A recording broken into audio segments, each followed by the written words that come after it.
Shalom. Ya, pesan Tuhan minggu ini adalah tentang di manakah posisimu diperarakan. Ini satu menarik karena pesan ini sepertinya menunjukkan kita ini menjadi satu tontonan, satu display dalam sebuah parade. Sama mungkin saya pikir seperti seekor ikan yang Bapak Gembala kemarin katakan di akuarium, yang ditonton banyak orang, yang mempengaruhi banyak orang. Pesan Tuhan berkata, sekiranya kita menyadari kita umat yang sudah diselamatkan, kita seperti akan dipamerkan Tuhan. Pertanyaannya, bagaimana dengan kita? Apakah kita membawa keharuman atau kepahitan? Nah, ini menjadi pertanyaannya. Kemarin Bapak Gembala katakan, kita harus tetapkan posisi kita dahulu, karena itu akan menentukan segala sesuatunya. Jangan ada di belakang, karena bisa dihantam oleh musuh. Baik, pagi hari ini, saya akan membawakan beberapa hasil perenungan yang saya dapatkan mengenai bagaimana atau di mana posisi kita diperarakan yang sedang kita alami atau kita lakukan dalam kehidupan ini. Memang suatu perarakan itu suatu yang menarik dan selalu menarik karena melibatkan banyak orang biasanya. Bahkan kalau kita lihat banyak orang, kita pasti memperhatikan ada apa yang sedang terjadi, baik itu sesuatu yang bisa menghasilkan yang baik atau yang buruk seperti demo misalnya. Tapi kita selalu tertarik. Ketika ada berita yang memberitakan tentang ada suatu kelompok yang berarak-arakan begitu banyak, sedang apa yang mereka lakukan, itu menjadi satu perhatian yang akan selalu kita lihat dalam kehidupan kita. Nah, pagi hari ini kita akan lihat di 2 Korintus pasal kedua, ayat ke-14. Saya akan bacakan. Di situ dikatakan, tetapi syukur bagi Allah yang dalam Kristus selalu membawa kami di jalan kemenangannya. Dengan pengantaran kami ia menyebarkan keharuman pengenalan akan dia di mana-mana. Yang pertama yang perlu kita perhatikan mengenai posisi ini adalah ambil posisi yang tepat atau benar di mata Tuhan. Jadi yang pertama, ambil posisi yang tepat, posisi yang benar di mata Tuhan. Tadi Paulus katakan, syukur pada Allah yang dalam Kristus selalu membawa kami di jalan kemenangannya. Ini suatu pernyataan yang luar biasa yang dikatakan oleh Paulus. Dan saya ketika mengingat bahwa seharusnya kehidupan orang Kristen itu menghasilkan sesuatu yang besar dampaknya terhadap orang lain. Yang dikatakan di sini menyebarkan keharuman. Keharuman tentang apa? Pengenalan akan Yesus di mana-mana. Sangat menarik. Mari kita lihat di Yohanes pasal 12 ayat 3. Ini ayatnya boleh di tag atau di bookmark. Kita akan banyak kembali lagi ke ayat ini, ke pasal ini. Di Yohanes pasal 12 ayat 3, di situ ada suatu perkara yang menarik. Ada seseorang yang mengalami sesuatu yang besar, banyak orang yang melihat, dan posisinya sebenarnya, di situ dikatakan bahwa ada sesuatu yang terjadi, di mana ada seorang yang namanya Maria. Kita sudah sangat hafal cerita ini. Yang bernama Maria, yang mengambil, menurut saya, dia mengambil suatu posisi yang tepat, yang benar. Benar di mana? Di mata Tuhan.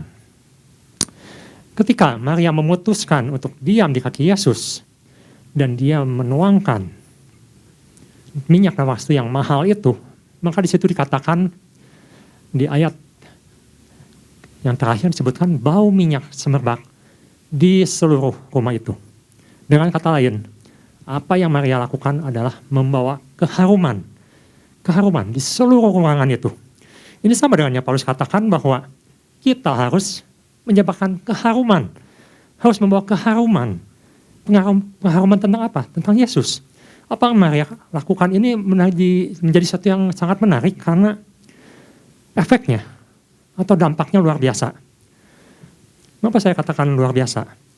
Karena apa yang dia lakukan ini akan dinyatakan kembali, akan diberitakan kembali sepanjang masa. Kita lihat di Markus pasal 14 ayat 9 dikatakan apa yang diperbuat Maria akan disebutkan kembali, akan dikenang kembali, akan menjadi sesuatu yang selalu diberitakan ketika Injil diberitakan.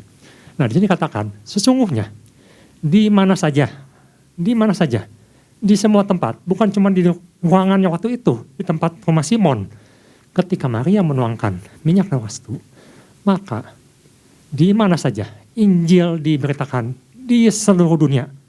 Bahkan sampai hari ini, saat ini, ketika saya menyampaikan firman dan menyangkut tentang keharuman yang disebarkan mengenai Yesus, nama Maria disebutkan kembali. Apa yang dilakukannya, apa yang dilakukan Maria, ini akan disebut juga untuk mengingat dia.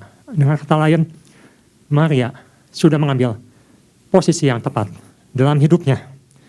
Posisi yang terbaik. Dikatakan di Lukas pasal 10 ayat 42, dikatakan Maria mengambil bagian atau tempat atau posisi yang terbaik. Maria telah memilih bagian yang terbaik. Terbaik artinya tidak akan diambil daripadanya. Tidak bisa diambil oleh siapapun. Dan akan diberitakan. Setiap kali Injil diberitakan, maka perbuatan Maria itu akan diberitakan juga. Karena dia membawa keharuman. Bukan untuk namanya, tapi untuk keharuman nama Yesus. Banyak tokoh-tokoh yang sudah menetapkan posisi yang tepat dalam kehidupannya, di hadapan Yesus, di hadapan Tuhan. Kita tahu Yosua, Kaleb, Paulus, masih banyak tokoh-tokoh lain sudah memutuskan untuk mengambil posisi yang tepat. Jadi yang pertama, kita harus putuskan kalau kita sudah mengambil posisi yang tepat di mata Tuhan, bukan di mata manusia. Di mata manusia bisa salah, nanti kita akan lihat. Di mata manusia kita bisa dicela, di mata manusia bisa mengecewakan. Tetapi di mata Tuhan kita sudah mengambil posisi yang tepat. Jadi itu bagian pertama. Pastikan kita mengambil posisi yang tepat. Karena itu akan membawa keharuman. Keharuman nama Tuhan. Bukan hanya satu ruangan, tapi dimanapun kita berada. Yang kedua, kita harus ambil posisi yang membuat pengenalan nama Yesus disebarkan. Ayatnya masih sama, di 2 Korintus pasal 2 ayat 14. Ambil posisi yang membuat pengenalan nama Yesus disebarkan. 2 Korintus 2 pasal 14 disebutkan, tapi syukur bagi Allah yang dalam Kristus selalu membawa kami di jalan kemenangannya. Dengan perantaraan kami, yang menyebarkan keharuman pengenalan akan dia di mana-mana. Di sini kata ada pengenalan. Pengenalan akan dia. Pengenalan dengan dalam bahasa disebutnya gnosis. Suatu pengenalan, suatu pemahaman yang bisa dimengerti tentang Yesus. Dan ini dikatakan tentang Yesus. Bukan tentang kita. Memang kita berada dalam perarakan. Semua orang memandang pada kita seperti seekor ikan yang dipandang. Diperhatikan tingkah lakunya, diperhatikan perbuatannya. Tetapi apa yang kita cerminkan ketika kita dilihat oleh orang-orang. Saya ajak kita lihat di Yohanes pasal 12, kita kembali ke Yohanes pasal 12. Ayat ke-9 sampai ke-11. Yohanes mencatat, ada satu orang lagi. Orang ini orang Yahudi, ini sahabat Tuhan. Orang yang akrab dengan Tuhan. Ketika dia mati, dan kemudian bangkit kembali atau dibangkitkan oleh Yesus, maka ini menjadi satu tontonan, menjadi suatu parade yang besar. Kenapa? Karena semua orang memandang kepada dia. Dikatakan di situ, sejumlah besar orang Yahudi mendengar bahwa Yesus ada di sana, di tempatnya Maria, tempatnya Marta, tempatnya Lazarus.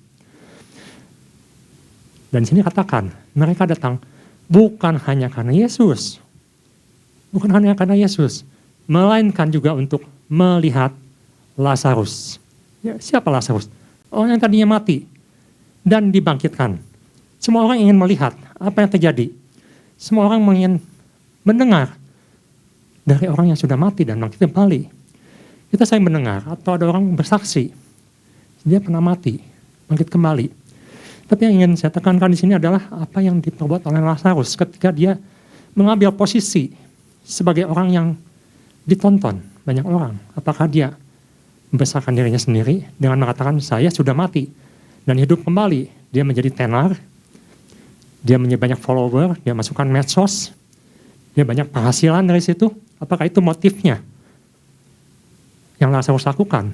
Di sini jelas dikatakan Lazarus menjadi pusat perhatian orang-orang. Kita lanjutkan di ayat ke-10. Lalu imam-imam kepala bersepakat juga untuk membunuh Lazarus juga. Ini suatu yang aneh. Mengapa orang ingin membunuh dia? Ayat 11. Sebab karena Lazarus, banyak orang Yahudi meninggalkan mereka dan percaya kepada Yesus. Jadi Lazarus mati dan bangkit. Apa yang dia lakukan? Dia lakukan supaya orang banyak mengenal Yesus. Itu yang dia lakukan dan itu yang ditulis oleh Paulus. Ketika ia menyebarkan keharuman, pengenalan akan Yesus di mana-mana. Ini yang Lazarus lakukan. Dia memberitakan pengenalan akan Kristus di mana-mana sehingga semua orang mendengar, semua orang melihat, semua orang percaya. Itu yang tujuan. Ketika kita harus mengambil posisi yang tepat, ketika kita harus mengambil posisi untuk semua orang boleh mengenal nama Yesus. Bukan apa yang kita lakukan atau siapa saya, tapi siapa Yesus. Fokusnya harus jelas. Dalam 2 Korintus pasal 2 ayat 17b, saya akan bacakan. Atau ayat 17 saya bacakan semuanya. Sebab kami tidak sama dengan banyak orang lain yang mencari keuntungan dari firman Allah. Paulus katakan kami tidak mencari keuntungan pribadi. Sebaliknya, dalam Kristus kami berbicara sebagaimana mestinya, seadanya, sebenarnya, dengan maksud-maksud murni. Maksudnya murni. Tidak ada agenda lain. Atas perintah Allah dan di hadapannya. Ini satu motivasi yang murni. Lazarus, kalau di zaman sekarang, untuk mendapatkan hasil dari medsos, dari YouTube, mungkin sangat mudah untuk dia mendapatkan keuntungan pribadi. Dia bisa bersaksi di mana-mana, bisa diundang ke semua gereja, bisa diundang bahkan di tempat keyakinan lain untuk menyatakan bahwa dia pernah mati dan dia akan ceritakan bagaimana kejadiannya di alam kematian. Dia akan terkenal. Tapi Lazarus memilih, bahkan dia mengambil resiko untuk bisa dibunuh oleh imam-imam. Dia bisa dibunuh, bahkan mungkin dibunuh oleh imam-imam. Demi apa? Demi pengenalan akan nama Yesus. Itu yang dia lakukan. Jadi yang kedua, kita harus mengambil posisi yang jelas. Posisi yang membuat nama Yesus semakin disebarkan. Jadi yang pertama, ambil posisi yang tepat. Ambil posisi yang tepat seperti Maria. Yang kedua, ambil posisi yang membuat nama Yesus disebarkan seperti Lazarus. Yang ketiga, ambil posisi yang bukan menyenangkan semua orang. Kita akan punya kecenderungan, manusia punya kecenderungan untuk ketika dilihat, dia ingin menampilkan yang terbaik dari dirinya. Ketika kita melihat prajurit-prajurit berbaris, kita akan melihat, wow, keseragamannya, kerjasamanya, pakaiannya, atributnya, semua kita perhatikan. Tapi manusia senang mencari sesuatu yang bisa dikritik. Bahkan dari seorang barisan tentara sekalipun. Ketika kita melihat ada sesuatu yang berbeda, satu saja yang berbeda, satu gerakan yang menyimpang, kita akan langsung mengkritik.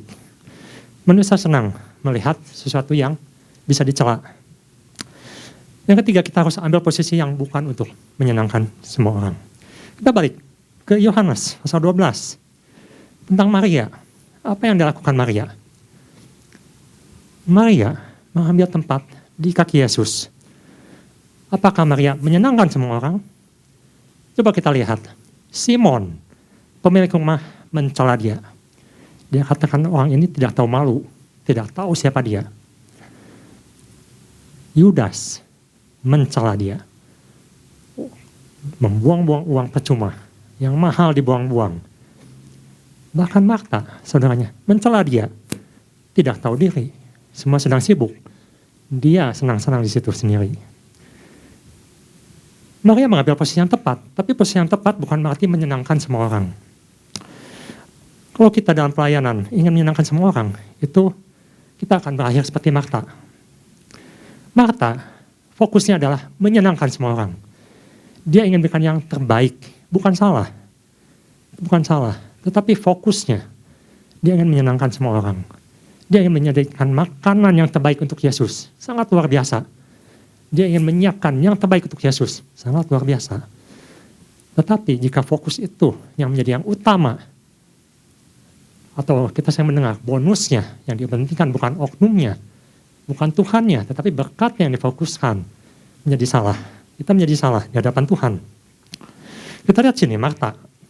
Marta mengambil keputusan. Dia akan diam di kaki Yesus. Dia mengambil posisi, walaupun tidak akan menyenangkan semua orang. Kita lihat 2 Korintus pasal 2, ayat 15 dan 16. Di situ dikatakan, sebab bagi Allah, kami adalah bau yang harum dari Kristus di tengah-tengah mereka yang diselamatkan. Di tengah orang yang diselamatkan, ini ada satu keharuman yang sama. Dan di antara mereka yang binasa. Tetapi di ayat 16 dikatakan, bagi yang terakhir, bagi mereka yang akan binasa itu, kami adalah bau kematian yang mematikan. Bau Kristus pun bisa menjadi bau kematian untuk beberapa orang. Dengan kata lain, kita tidak bisa menyenangkan semua orang. Kita harus mengambil pilihan. Kalau kita lihat atau kita perhatikan, Lazarus juga mengambil posisi yang sama. Lazarus tidak bisa menyenangkan imam-imam. Karena apa yang dia saksikan, nilai-nilai yang dia sampaikan, kebenaran yang dia beritakan, tidak sesuai dengan kehendak imam-imam. Dengan kata lain, Lazarus pun tidak bisa menyenangkan semua orang. Tapi dia ambil posisi yang tepat. Dia ambil posisi yang benar, yaitu dia tetap menyebarkan keharuman Kristus, sesuatu yang benar di hadapan Tuhan. Ini membuat saya berpikir, dan khususnya dalam pelayanan. Dalam pelayanan kita tidak bisa menyenangkan semua orang. Maksud saya, mungkin kita bisa menampilkan sesuatu yang menyenangkan buat orang lain, yang diinginkan orang lain. Tetapi apakah itu menjauhkan kita dari fokus pelayanan yang sebenarnya? Itu maksud saya.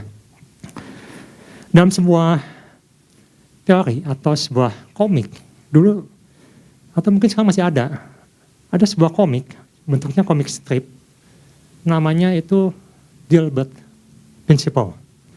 Buku ini atau komik pendek-pendek, komik strip ini, sebenarnya bercerita tentang manajemen perusahaan. Dalam satu episode, dia ada satu cerita seperti ini. Dilbert ini bentuknya seekor anjing, pakai kacamata, anjing yang lucu tapi sangat cerdas. Dalam sebuah rapat, ketika Dilbert juga ada di situ, si anjing ini ada di situ, dan dia mempunyai tuan, di mana tuannya ini ada seorang karyawan sebuah perusahaan, sedang mengadakan rapat. Dan di situ dikatakan, mereka sedang membutuhkan satu buah istilah, satu kata, dan harus didefinisikan oleh setiap orang satu-satu. Dan ketika itu didefinisikan, maka setiap orang akan punya definisi yang berbeda-beda. Bahkan dikatakan selama rapat itu akhirnya tidak menghasilkan apa-apa. Tidak bisa didefinisikan dengan baik. Karena semua orang punya keinginan sendiri-sendiri. Dengan kata lain, kita tidak bisa mengambil satu keputusan untuk menyenangkan semua orang. Tetapi apa yang dilakukan oleh Maria, apa yang dilakukan oleh Lazarus, dia mengambil posisi yang tepat di hadapan Tuhan. Menurut saya ini ada satu yang benar.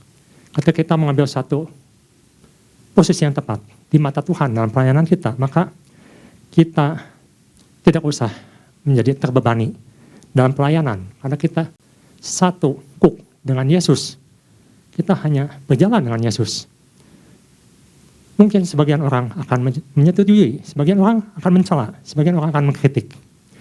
Kita tidak bisa menyenangkan semua orang. Kalau Maria, saya membayangkan, kalau Maria sebelum masuk ke rumah Simon, dia minta izin pada Simon, dia akan bilang begini, Simon, bolehkah saya ikut dalam perjamuan? Maka Simon akan berkata, kamu tidak layak masuk rumah aku. Dia akan ditolak. Kalau Maria bertanya pada Yudas, bolehkah saya menuangkan minyak nawastu yang harganya 1 tahun gaji ini untuk Yesus? Maka Yudas akan berkata, jangan, berikan saja pada saya. Uangnya akan saya pakai untuk orang miskin. Apa yang dilakukan oleh Maria? Dia ambil keputusan yang tepat menurut Yesus. Karena Yesus ini mengatakan, apa yang diperbuat Maria adalah benar. Itu dikatakan oleh Yesus sendiri. Jadi, Maria tidak bisa menyenangkan Yudas. Maria tidak bisa menyenangkan Simon. Tapi Maria menyenangkan Tuhan. Sama seperti kita juga. Kita tidak bisa menyenangkan semua orang. Terutama lawan kita, si iblis. Atau orang-orang yang berada, yang bertentangan dengan berita-berita Injil. Kita pasti akan dicela. Kita pasti akan diserang. Ada sebuah buku yang menarik. Judulnya Surrounded by Idiots. Buku ini menceritakan tentang beberapa karakter atau sifat manusia. Di situ dikatakan, nanti Ibu Bapak bisa baca bukunya, sebenarnya ini sudah sangat terkenal dan sudah banyak disampaikan. Ketika dapat golongan warna, karakter, sifat manusia, ketika masing-masing karakter dikumpulkan, dan diberikan satu tugas. Ini sebuah kenyataan karena penulis ini melakukan eksperimen dengan hal ini. Masing-masing diberikan tugas. Tugas yang sama, dengan target yang sama, dikelompokkan menjadi 4 kelompok untuk menyelesaikannya. Masing-masing kelompok mempunyai karakter yang sama. Ada yang merah, ada yang kuning, ada yang biru, ada yang ungu. Apa yang terjadi? Ketika kelompok-kelompok ini bekerja, ternyata tidak ada satu kelompok pun yang berhasil menyelesaikan tugas dengan baik. Ketika kita ingin menyenangkan semua orang, maka tidak akan ada hasil yang baik. Karena itu, yang penting di sini adalah fokus kita, posisi kita. Apakah untuk menyenangkan penonton? Ketika kita dalam suatu parade, apakah kita ingin menjadi point of interest atau pusat perhatian untuk diri kita sendiri? Apakah kita akan bertingkah laku agar orang yang melihat menyenangkan, jadi menjadi sesuatu yang menyenangkan bagi orang lain, tapi itu pun tidak akan menyenangkan orang yang lainnya juga. Tetapi ketika kita fokus kepada siapa kita melihat di depan kita, sama seperti yang Bapak Gembala katakan, ketika melihat Musa dalam rombongan orang Israel, ketika melihat Yesus di depan kita yang memimpin, menuntun, itu adalah sesuatu yang tepat, walaupun tidak akan menyenangkan semua orang. Yang jadi yang ketiga adalah kita harus ambil posisi yang tepat, bukan untuk menyenangkan semua orang, tapi untuk menyenangkan Tuhan. Yang keempat, yang terakhir, ambil posisi yang pasti menang. 2 Korintus pasal 2 ayat 14 dikatakan, tetapi syukur ini adalah satu anugerah. Terjemahannya katakan anugerah, satu anugerah. Bagi Allah yang dalam Kristus selalu membawa kami di jalan kemenangannya. Pastikan kita ambil posisi yang pasti menang. Terjemahan NIV mengatakan Yesus yang selalu memimpin kita dalam kemenangan. Ketika kita fokus pada Yesus, ketika kita mau berjalan bersama Yesus, ketika kita mau ikut tuntunan Yesus, Paulus katakan, jaminannya adalah kemenangan. Dengan kata lain, ketika kita dalam satu arak-arakan, mata kita harus selalu melihat kepada Yesus. Mungkin kita pernah perhatikan ketika seseorang dalam suatu perarakan, ketika dia mengambil suatu arah yang berbeda, maka dia akan keluar dari rombongan.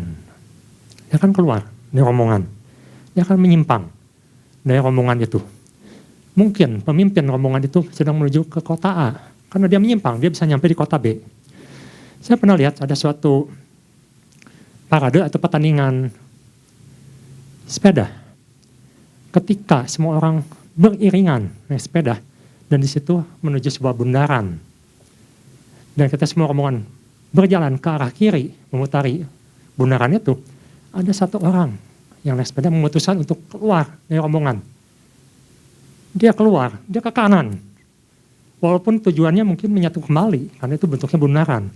Dia putuskan untuk keluar dari rombongan. Yang menarik saya perhatikan, dengan kecepatan yang sama, dengan yang jarak mungkin relatif sama, apa yang terjadi? Ternyata dia ketika menyatu kembali, dia berada lebih belakang.